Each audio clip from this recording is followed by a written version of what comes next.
Hoje nós vamos ver um tipo de dado bem interessante e que irá ser bem útil em diversos casos. Hoje eu estou falando do MAP, que é uma estrutura de dados chave-valor e que irá ajudar bastante a gente na questão da performance dependendo da situação que formos utilizar. Mas o que é uma estrutura chave-valor? Bom, é bem simples. Para falar a verdade, uma estrutura chave-valor é um tipo de dado em que a gente tem uma chave para acessar determinado valor. É como se fosse uma espécie de mapeamento. Para tal chave, me retorne tal valor. Vamos supor que a gente tenha códigos numéricos que representam strings, que representam categorias, como por exemplo, sexo feminino e sexo masculino, representada por 0 ou 1. Ou vamos supor a escala Likert, né, que está bastante presente em pesquisas, né, que é muito bom, bom, razoável, ruim, muito ruim, e etc., né, representada por valores como 1, 2, 3, 4, 5, né? Isso é uma situação bastante comum nas empresas, as empresas salvarem ali como valores numéricos nessas categorias. Será que o map nos ajuda para fazer esse mapeamento? Será que ele pode ser útil para a gente? É isso que a gente vai ver nesse vídeo.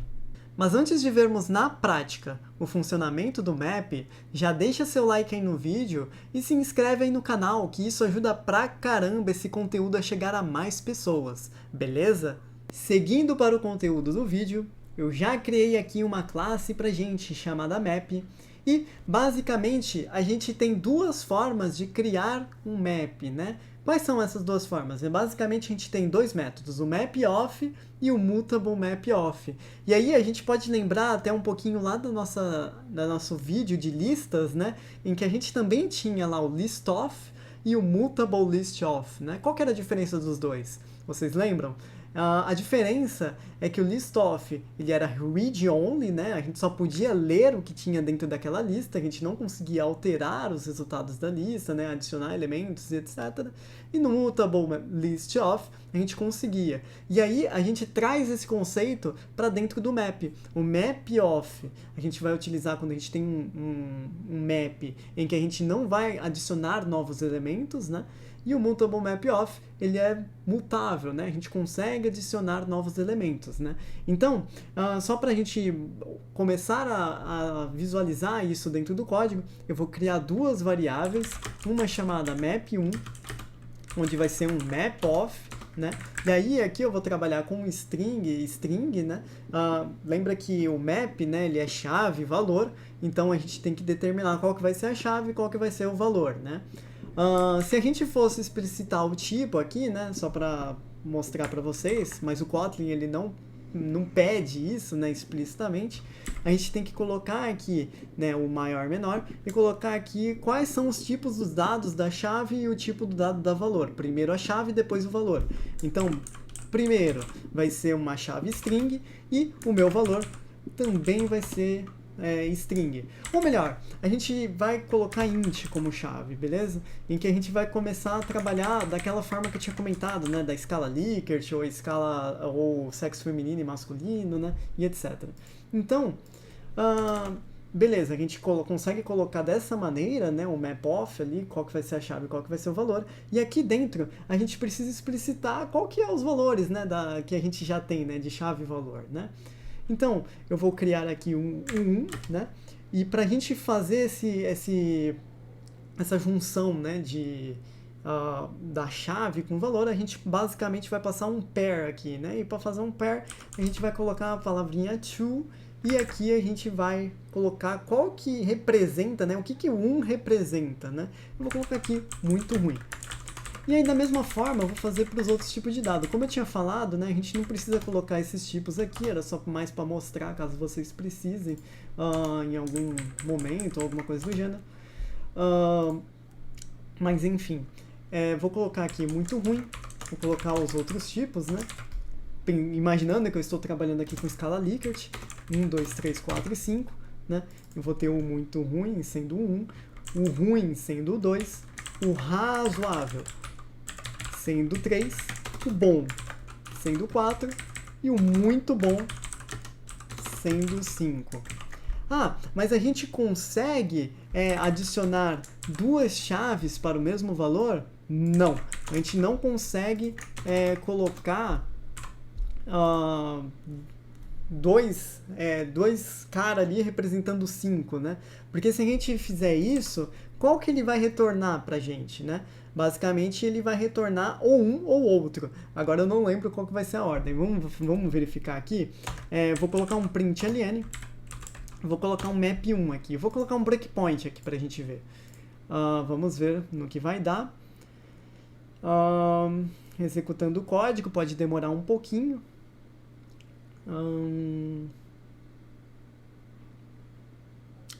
Beleza, executou o código. E aí, se a gente vê aqui dentro, a gente percebe que só ficou um dos dois, né? Só ficou o último que a gente adicionou, né? Que é o 5 muito bom 2 aqui, né? E o muito bom foi pro ralo, né? Ele não existe mais aqui no nosso map. Justamente porque uma chave ela só pode representar um valor, beleza? Show! Tá, mas como é que eu faço para ler um valor, né? Basicamente, aqui dentro do map, a gente tem uma funçãozinha chamada get, né? Onde a gente aqui vai passar uma chave. Aqui é um detalhe importante, a gente não está mais trabalhando com índice como a gente estava vendo com as listas, né? Ou com o set lá, quando a gente tinha o element at, né? A gente agora tem um get em que a gente tem que passar a chave, né? E essa chave vai depender muito do valor que você tem como chave, né? Se é uma string, você vai passar uma string. Se é um int, no nosso caso, a gente vai passar um int, né? Então tem que ser de acordo com a situação em que você estiver trabalhando, beleza? Então, se a gente quiser acessar o elemento muito ruim aqui, né? O valor muito ruim, a gente tem que passar como chave o valor 1. Né? Esse 1 aqui poderia ser outra chave, né? Se eu quisesse estiver trabalhando ali com, por exemplo, enum, ou se eu estivesse trabalhando aqui com uma string, por exemplo, fizer ao contrário, né? Fazer uma chave string e o valor número, né? Aqui eu teria que passar uma string se eu tivesse a chave como string, né? Isso aqui a gente tem que frisar aí, né? Se eu executar o código, a gente deve retornar aqui embaixo o muito ruim de fato. Beleza? Mas o que acontece se eu passar 0, por exemplo, né? A gente não pode confundir com listas, né? Se fosse listas, uma lista, se eu quisesse acessar o primeiro elemento, eu passaria o índice 0, né? E ele retornaria aqui o primeiro elemento. Mas se eu passar 0, o que ele vai retornar? A gente percebe que ele retorna nulo, né? O que é o nulo? O nulo é quando a gente não encontra um valor ali, né? Para aquela chave que a gente foi passado, né? Então, só toma bastante cuidado com isso, né? E aí, às vezes, né, a gente pode até ter alguns problemas, por exemplo, se a gente quisesse acessar algum método aqui, ó, por exemplo, um toString aqui, toString até que não, mas vamos ver um método legal aqui. Vamos ver toInt, né? Se a gente quisesse acessar o toInt, ele dá um erro aqui, ó. Ele começa a apontar que tem erro, né? Isso porque a gente está trabalhando com valores nulos. E aí por isso que você tem que tomar cuidado com o map, né? E só falar isso daqui não é nulo, né? Porque a gente consegue colocar aqui 2 pontos de exclamação aqui para dizer, ó, isso aqui não é nulo. Só que isso daqui pode causar um bug no teu sistema, né? Isso aqui pode ser um problema aí no futuro aí para você. Caso essa condição, né, de que não é nulo, ela não seja atendida. Então, só toma um cuidadinho aí com isso. Enfim, isso aqui era só para comentar, né? E aí a gente também, só para mostrar, vou colocar um aqui mesmo. A gente não precisa fazer a função get, né? O Kotlin ele também deixa você colocar aqui entre colchetes ali para facilitar. Beleza?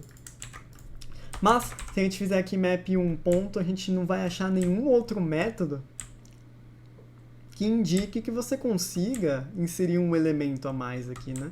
Mesma coisa que a gente tinha falado da listas. Então, só para a gente dar como exemplo aqui, o que eu vou fazer? Eu vou criar uma variável mutableMap1, né? O que ele vai ser? Ele vai ser um mutableMap of... E aí aqui... eu vou colocar só como exemplo, tá? Mas eu vou colocar aqui só 4 elementos e aí posteriormente eu vou adicionar o nosso último elemento, né? A gente tem um método aqui chamado put e put all, né? Qual que é a diferença dos dois? A diferença é que aqui no put all você vai passar um map, né? Então você consegue passar diversos elementos ali para ser adicionado num único map, enquanto no put a gente tem aqui um único elemento para ser inserido, né? No caso a gente vai utilizar o put, vou colocar aqui o 5 igual a muito bom, para manter o rigor. Né? Ele vai ficar amarelozinho aqui, porque da mesma forma, né? E aí eu vou trabalhar com a segunda forma, que ele sugere aqui pra gente, a gente consegue utilizar aqui um colchete e falar qual que é o valor disso. A gente não precisa chamar o método de fato, né, lá com o put, né? A gente consegue fazer esse esquema que fica um pouquinho mais simples, né, digamos. E aí, mesma coisa, né? Se eu fizer o print aqui, é a mesma coisa, não vai mudar nada, né? Então, mutable map 1, executando o código, a gente vai ver que printou 2 vezes ali o muito ruim, né? Vou criar uma divisão aqui e a gente vai para o próximo conteúdo. Beleza, a gente falou aqui, né, do map, que a gente consegue fazer um mapeamento, né? Vimos ali o mutable map, o map, né? Mas o que mais que a gente consegue fazer com o map, né? O map é muito legal, a gente consegue fazer várias coisas com o map, né? E uma dessas coisas também que é muito interessante, visando ali escrever um código mais limpo, um código mais legível, né? A gente consegue reduzir a quantidade de for que a gente consegue fazer no código, de certa maneira, né? E, consequentemente, reduzindo o tempo de execução do código. Vamos fazer um exemplo bem simples aqui. O que eu vou fazer? Eu vou criar aqui uma variável chamada lista de códigos, né? E aqui ele vai ser um array, né? Ele vai ter 100 mil elementos, né? E desses 100 mil elementos, o que ele vai ser, né? Eu vou passar aqui, então, uma funçãozinha aqui do que ele vai ser, ter dentro desse array, né? A gente não viu muito bem isso aqui, mas basicamente é um array que eu consigo determinar qual que vai ser o tamanho dele, né? Ele vai ter 100 mil elementos e aqui dentro eu consigo pré-criar essas variáveis com base numa função, né? E aqui eu vou passar um random kotlin.nextInt. Aqui eu vou colocar 1,6, né? Que é 1 até 5, né? Porque é 1 inclusivo e 6 exclusivo, né? Como ele coloca aqui no texto que ele coloca na documentação, né? From é inclusive e until exclusive, né? Então tá indo de 1 a 5 aqui. E para a gente testar isso que eu comentei, né? Eu vou criar aqui um list map e vai ser um list of. E aqui eu vou trabalhar com um tipo de dado chamado pair, que na verdade é um par de dados ali, né? 2 valores, né?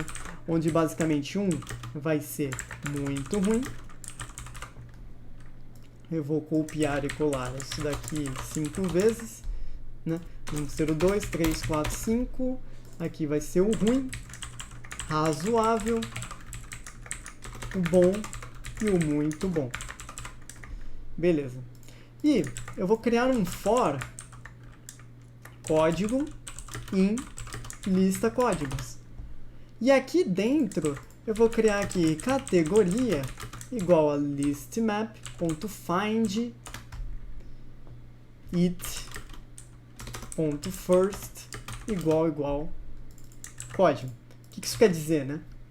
Estou percorrendo minha lista de códigos e estou aqui no meu list map, né, que tem as categorias. Estou procurando onde o primeiro elemento, né, 1, 2, 3, for igual ao código, né, do nosso array aqui, né, que a gente está percorrendo, né, que foi gerado ali de maneira aleatória. Se a gente rodar aqui um println, né, categoria, agora vai nosso console ali vai encher de linhas, né? Se a gente executar esse código, vamos lá. Beleza. Funcionou ali da maneira que a gente esperava, né? Retornou aqui, na verdade, isso daqui eu vou colocar as 2 exclamações ali, porque nunca vai ser nulo, né? Mas sempre tomar cuidado ali, ó.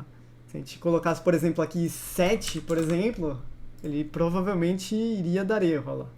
Mas enfim, vou colocar 6, né? Beleza. O que eu quero mostrar, né? Eu quero mostrar, a gente vai fazer aqui um time 1 igual a mystery nanotimes e colocar esse for aqui dentro, né? A gente basicamente vai testar a performance aqui, né? Eu vou colocar um println.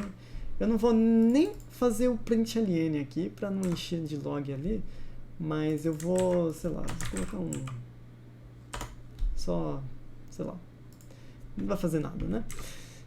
E aqui no println eu vou printar esse time1.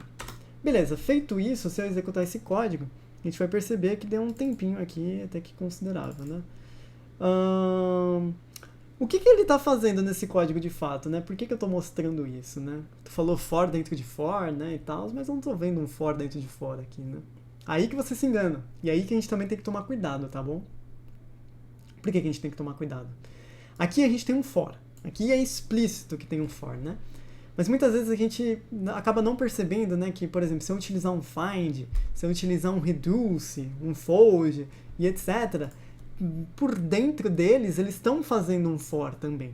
Então isso aqui acaba se configurando em um for dentro de for, né? E isso a gente tem que tomar um certo cuidado. Se a gente for ver aqui, ó, ele faz aqui um for, né, dentro desse array, né? Então sempre tomar cuidado com isso, né? Qual maneira que a gente poderia fazer visando melhorar a performance desse código, visando simplificar um pouquinho, né, essa regra, né, que de certa forma é um pouco complexa, né? Poderia ser um find bem maior aqui, né? Como é que a gente consegue melhorar isso, né? Vamos fazer o seguinte. Eu vou utilizar o nosso primeiro map que a gente criou aqui e vou fazer um val time2 aqui, né? Ao invés de eu utilizar o nosso list map, né, que a gente está fazendo aqui um find, eu vou utilizar o nosso get, né? Nosso get ali com do nosso map que a gente criou ali em cima, né? Se a gente fizer isso, repare, o código não vai alterar de comportamento, é a mesma coisa que ele está fazendo, né? Se a gente executar esse código, opa, deu um errinho, né? O que aconteceu? List map, index 5, out of bound for length 5. Eu estou utilizando o list map, né? Eu vou utilizar o map1, né? Não posso esquecer disso, né? Vou colocar o map1.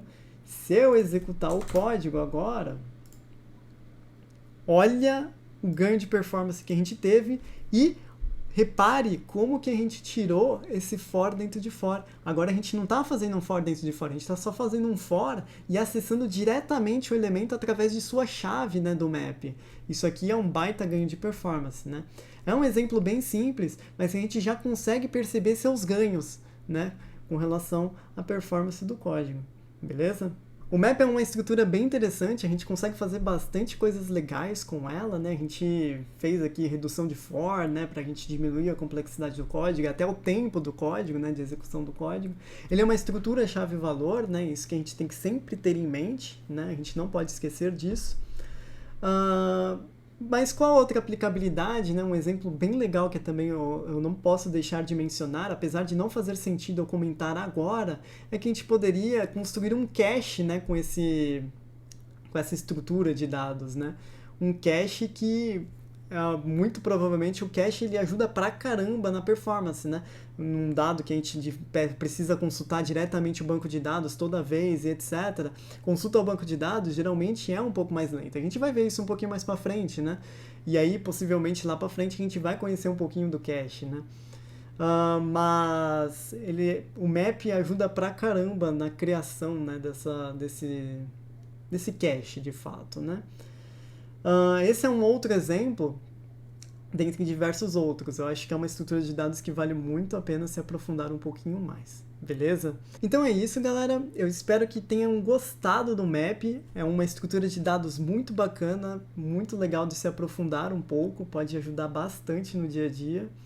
E caso essa informação tenha sido útil para você, compartilha ali nas redes sociais, manda para um amigo que está aprendendo programação. Fala aí para ele se inscrever no canal, deixar o like, isso vai ajudar pra caramba o canal e vai motivar pra caramba a criação de novos conteúdos. Beleza? Te vejo no próximo vídeo.